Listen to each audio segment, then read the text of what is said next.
সকাল ৮টায় ধর্মনগরের গোয়েন্দা বিভাগের খবরের ভিত্তিতে বাবুরবাজার এলাকা থেকে একজন বাংলাদেশি নাগরিককে আটক করতে সক্ষম হয় police.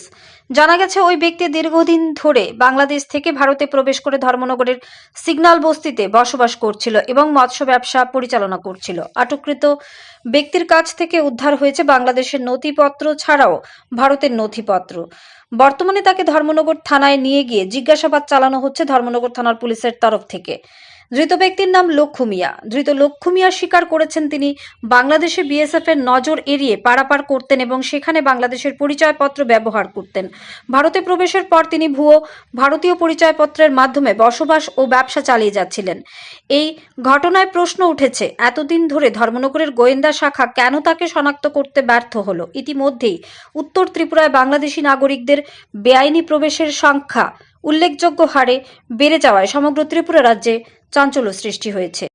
Received information that there was one Bangladeshi residing here for quite some time, staying in Signal Basti area. So we have arrested him.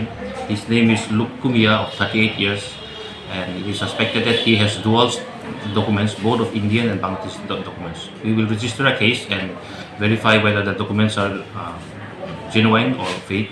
So investigation is being initiated.